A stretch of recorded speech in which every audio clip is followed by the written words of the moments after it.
Assalamualaikum warahmatullahi wabarakatuh. Alhamdulillah wassalatu wassalamu ala Rasulillah wa ala alihi wa sahbihi ajma'in amma ba'd. Baik, pada kesempatan kali ini kita akan lanjutkan materi kita untuk teman-teman santri-santri kelas 10. Ustaz akan perlihatkan slide-nya. Baik, materi kita pada kesempatan kali ini adalah tentang dua hal ya. Yang pertama tentang mandi junub, kemudian tentang tayamum. Baik, kita mulai dengan mandi junub terlebih dahulu. Ya, Allah Subhanahu wa taala berfirman, "Wa in kuntum junuban fattahharu." Dan jika kalian junub maka bersucilah, yaitu dengan mandi. Maka kita mulai dengan definisi mandi ya. Mandi secara bahasa yaitu membasuh seluruh tubuh secara sempurna. Namun secara syar'i dia meratakan air suci ke seluruh tubuh dengan tata cara tertentu sebagai bentuk ibadah kepada Allah. Jadi perbedaannya dari sisi bahasa adalah ini adalah ibadah ya, ini adalah ibadah. Kemudian tata caranya, ada tata cara yang disunnahkan oleh Nabi Shallallahu Alaihi Wasallam, dicontohkan oleh Nabi Shallallahu Alaihi Wasallam. Kemudian harus meratakannya seluruh tubuh dengan air suci, seperti itu. Itulah unsur-unsur definisi dari mandi junub. Kita lanjut, apa sih penyebab kita wajib mandi junub? Atau apa sih sebab-sebab hadas besar? Yang pertama adalah keluarnya mani. Maka seseorang jika keluar maninya dengan hentakan, maka baik itu mimpi basah atau berhubungan suami istri ya, maka dia wajib untuk mandi junub sebelum dia menunaikan sholatnya. Kemudian yang berikutnya adalah bertemunya dua khitan.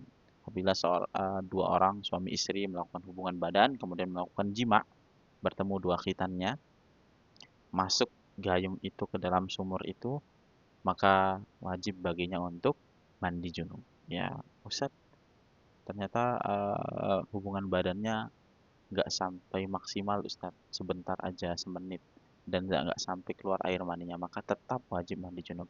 Kemudian seterusnya adalah masuk Islamnya seorang kafir.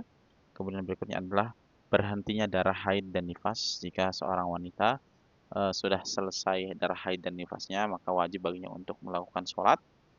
Namun sebelum melakukan sholat atau sebelum digauli oleh suaminya, maka wajib baginya untuk mandi terlebih dahulu. Kemudian berikutnya adalah meninggal dunia oleh orang-orang yang hidup dari kaum muslimin, wajib memandikan muslim yang lain ketika dia meninggal dunia.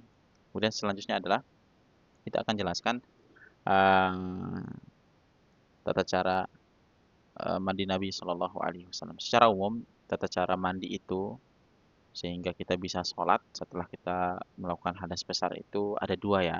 Ada tata cara yang cukup, sekedarnya saja, sudah sah mandinya. Yang kedua, ada tata cara yang sempurna ya. Baik, adapun tata cara yang cukup itu cukup berniat untuk mengangkat hadas besar atau hadas besar dan kecil, kemudian membasahi seluruh tubuh dengan air ya. Membasahi seluruh tubuh dengan air, baik seluruh bagian tubuhnya, lubang hidung, lubang telinga, kemudian ya seluruh bagian tubuhnya, termasuk kumur-kumur dan istinsyak. Adapun tata cara yang sempurna yang dicontohkan oleh Nabi Shallallahu Alaihi Wasallam, yang kita harapkan kita semua bisa mengamalkannya, yaitu kita mulai dengan mencuci kemaluan terlebih dahulu, mencuci tangan. Setelah itu kita cuci tangan kita dengan sabun, kemudian setelah itu kita berwudhu terlebih dahulu. Kita berwudhu seperti biasanya sampai sesi basuh kaki, kita jangan basuh kaki. Ya, karena basuh kaki akan kita akhirkan nanti di sesi mandi yang terakhir nanti. Jadi setelah sebelum sesi basuh kaki, kita langsung basahi kepala kita 3 kali. Setelah kepala kita, kemudian kita alirkan air ke seluruh tubuh kita. Kita mulai dengan bagian kanan 3 kali, bagian kiri 3 kali, kemudian seluruh badan kita pastikan sudah basah, lubang hidung, lubang kuku, lubang telinga, semuanya.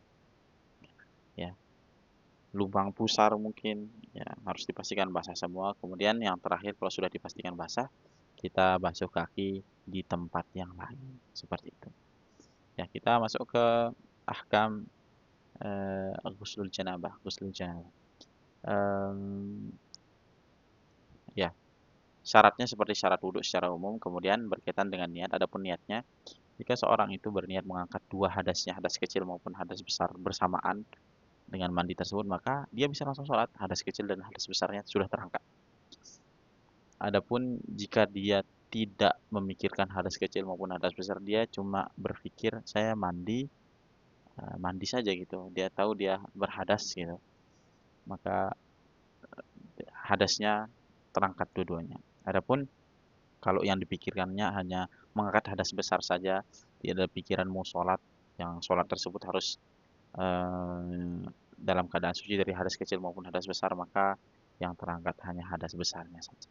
Ya, seperti itu. Kemudian, adapun rukunnya sudah kita sebutkan tadi, eh, membasahi seluruh tubuh dengan air termasuk kumur-kumur dan istinsyak.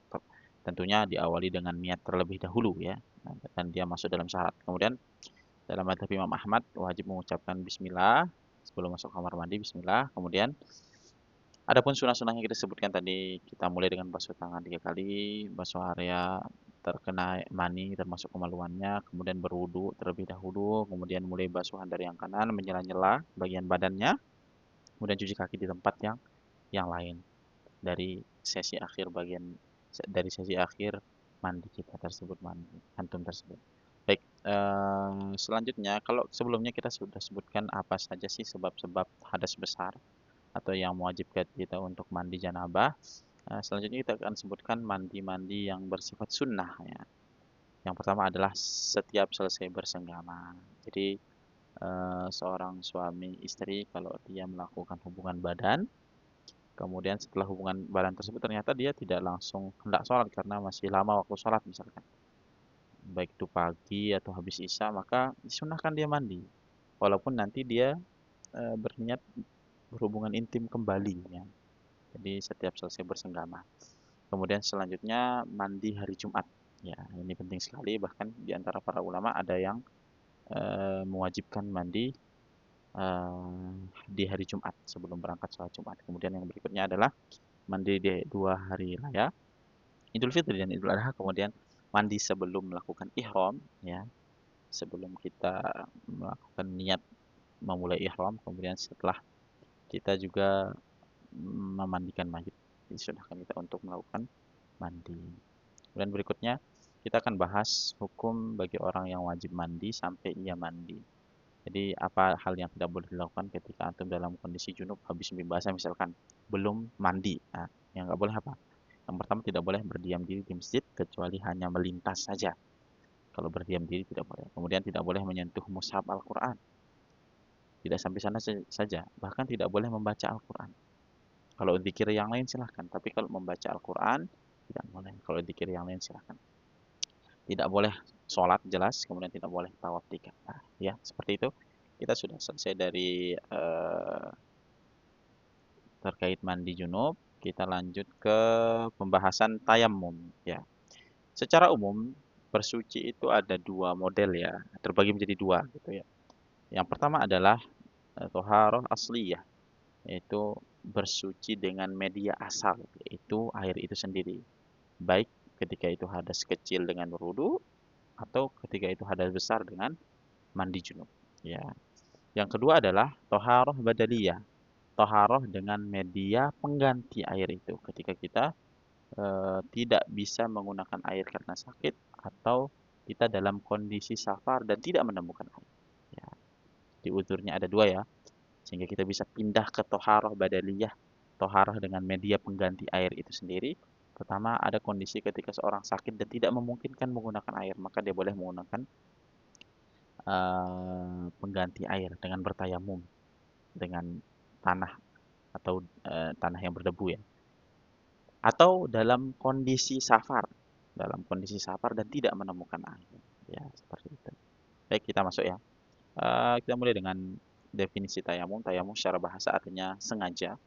Adapun secara istilah adalah mengusap wajah dan kedua tangan dengan debu yang suci dengan tata cara tertentu sebagai bentuk ibadah kepada Allah Subhanahu wa taala. Oke, tayamum ini disyariatkan dan dia merupakan keringanan ya, keringanan dari Allah Subhanahu wa taala, rukhsah dari Allah Subhanahu wa taala. Kemudian yang berikutnya dia adalah kekhususan umat ini sebagaimana disebutkan oleh Nabi Shallallahu alaihi wasallam, U'titu khamsan lam yu'tahunna ahadun minal anbiya'i qabli, di antaranya ju'ilat liyal ardi masjidan wa tahuran. Kemudian berdasarkan juga Al-Qur'an dan Sunnah dan ijma' para ulama.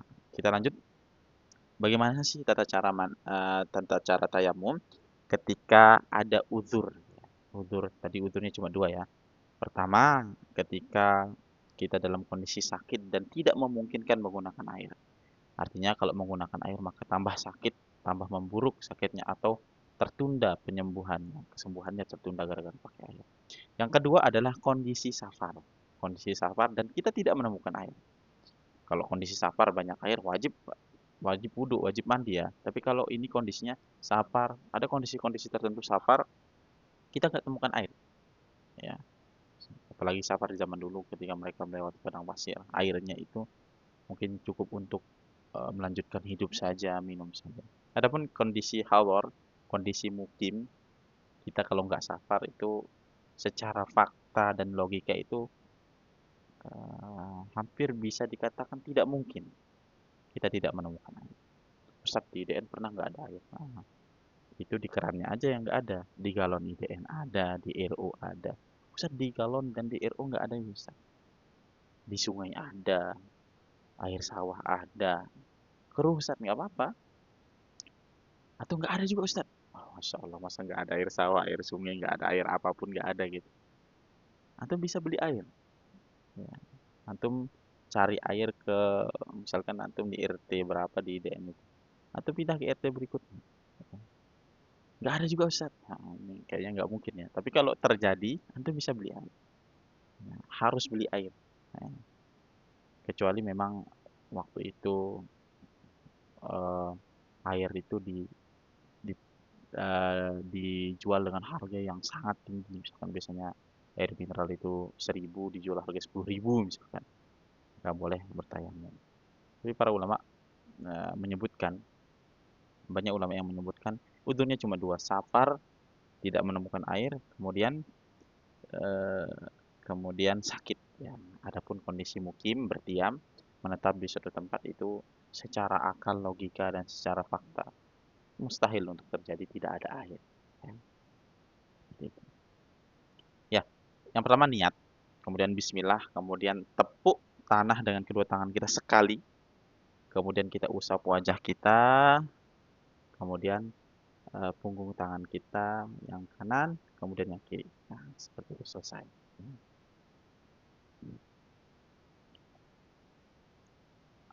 Atau dalam riwayat yang lain juga disebutkan dalam riwayat Ammar bin Yasir, tepuk bisa tangan terlebih dahulu, kemudian baru wajah. Seperti itu. Tangan tepuk, kalau banyak debunya terlalu banyak maka kita tiup, kemudian kita usap punggung tangan kita, kemudian wajah kita. Seperti itu. Selanjutnya kita bahas tentang ahkam tayamum. Saya sebutkan tadi syaratnya tidak ada air setelah mencari, dan ini kondisi safar disebutkan oleh banyak ulama.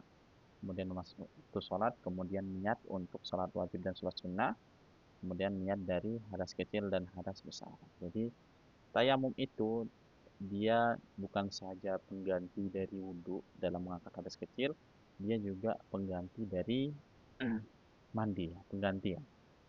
Dia pengganti. Ya, seperti itu. Kemudian menggunakan tanah suci berdebu. Yang paling aman, dan ini dalam mazhab Imam Ahmad dan Imam Syafi'i, kita menggunakan tanah yang berdebu. Walaupun ada sebagian ulama yang longgar seperti Imam Malik yang mengatakan semua permukaan bumi, semua yang menjadi bagian dari bumi atau permukaan bumi itu bisa digunakan untuk bersuci. Atau contohnya tanah yang berdebu, tembok dan seterusnya. Itu madhab yang lebih longgar, yaitu madhab Imam Malik. Adapun madhab Imam Syafi'i dan Imam Ahmad yang lebih berhati-hati dalam masalah ini, kita menggunakan tanah suci yang berdebu. Ya. Kemudian tayamum, rukunnya tadi usap wajah kedua tangan, sebagian ulama mensyaratkan di antaranya Imam Ahmad berurutan, kedua wajah terlebih dahulu diusap, kemudian tangan, dan berkesinambungan. Nah, walaupun sebagian ulama mengatakan tidak harus wajah terlebih dahulu, tangan terlebih dahulu juga tidak mengapa, karena ada riwayat yang datang kepada kita dari hadis Ammar bin Yasir, kemudian Imam Ahmad juga menyebutkan wajib mengucapkan bismillah sebelumnya, kemudian pembatalnya tersedianya air, kemudian keluar waktu sholat, ya, kemudian pembatal wudhu dan hilangnya wudhu. Tersedianya air artinya sudah tayamum, ternyata ada air bagi orang yang safar misalkan. Nah, maka wajib untuk berwudhu. Kemudian keluar waktu sholat. Nah, maka kalau orang yang dalam kondisi safar tadi, dia tayamum untuk sholat maghrib misalkan. Tidak bisa lagi dipakai tayamum tersebut untuk sholat isya. Karena sudah keluar waktu sholat dan tayamumnya batal, maka tayamum kembali kalau memang tidak menemukan air lagi dalam kondisi safar tersebut.